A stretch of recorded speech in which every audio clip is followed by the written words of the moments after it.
My screen should be shared now, right? Yeah, excellent. Yeah, so my name is Oliver. I'm sharing my practicum experience with AMI Quebec.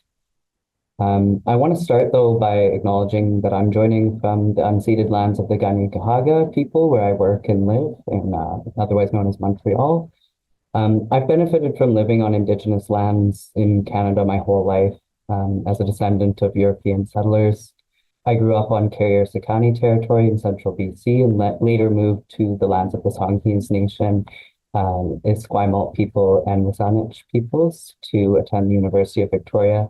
And it's so intricately related to how I think about health and well-being. I really think that my experience on those lands and with these people has changed how I approach health and public health.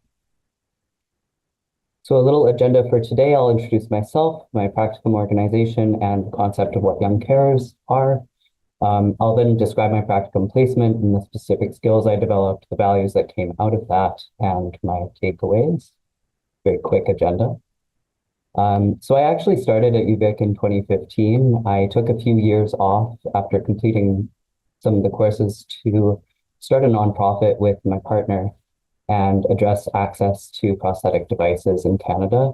And that experience was what later brought me to the School of Public Health and Social Policy to better understand how you affect change on complex health systems, and particularly in a federalist system like Canada.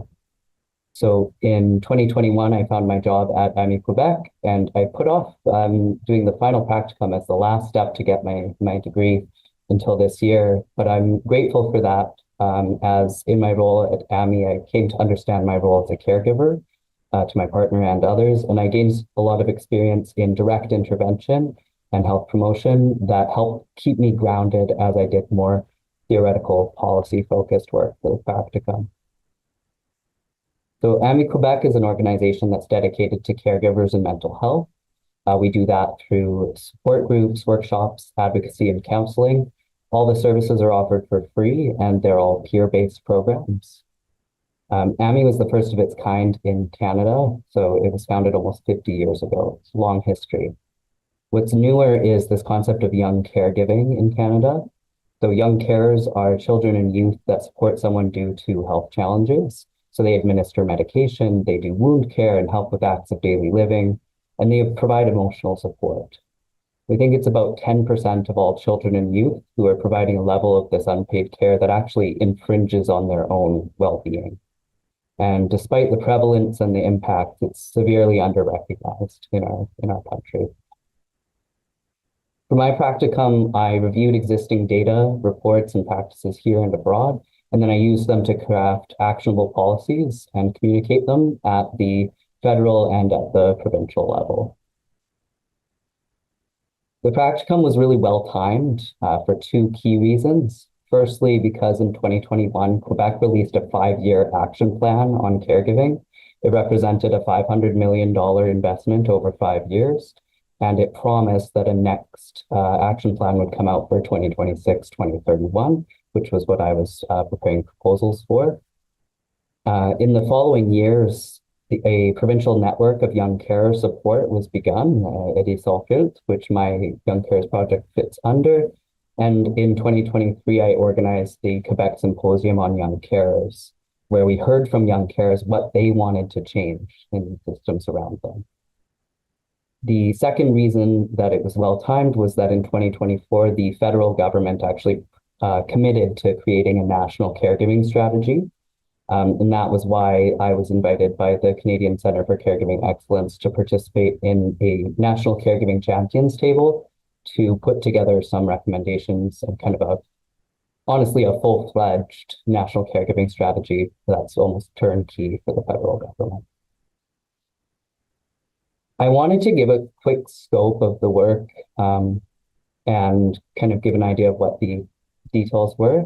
I worked mainly from what I called the action plan that was refined from 175 responses from 1/3 of participants being young carers at the symposium in 2023. From there, I had to discern what was actually political versus practice and what was federal jurisdiction versus provincial. That gave me the second step And the footnotes that you can see are the result of an environmental scan and lit review to make sure that the asks were evidence-based and so that we were able to provide cost estimates and timelines. For the provincial asks, I worked on a three-person committee representing over 130 caregiving organizations in the province, and we consulted stakeholders.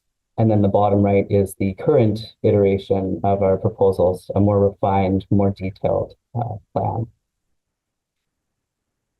On the communication side, federally, we're in a traditional advocacy position, trying to make this an election issue for the public.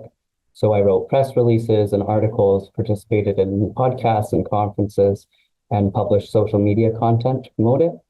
And then, as I said, in the provincial side, we were a little bit more behind the scenes and sharing with ministries directly, but having to adapt our messaging based on who we were speaking with. I felt like the values naturally arose from this process, and I'll go a little bit in depth on them here. Empowerment was central because at its base, we're trying to rectify a non-acknowledgement of the contribution that these youth make to society and to the health of others. And in doing so, it's too easy to drift into kind of stigmatizing their families or blaming people with disabilities or their parents. So taking a disability justice and health equity lens was absolutely necessary to avoid doing harm. And finally, solidarity was really the central guiding light. All of these proposals came from the ground up. I worked with caregiving organizations, and even among my close collaborators, we had competing priorities. It could have led to tension, but we were committed to working together in principle of solidarity. So I think what can summarize those values the best is thinking about how this fits into truth and reconciliation. Young caregiving is a child welfare issue, and it's intimately tied to the TRC's first call to action then to address how disproportionately Indigenous children are separated from their families. I really believe that as we understand caregiving better, it will help us to offer grace and increased support to families where needed to keep families together.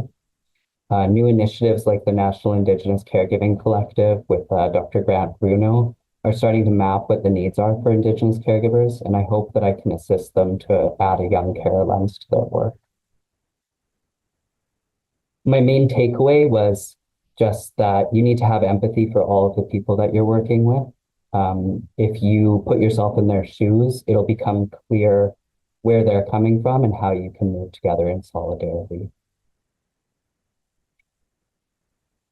So I want to thank my supervisor, Ella Amir, for her support in this, for letting me take on the project, my partner, and all the collaborators along the way. And I want to thank you all for listening and learning with me this semester. Being able to frame this work in the PHSP lens and examine my ways of working alongside you has been a really lovely experience. Thank you for that.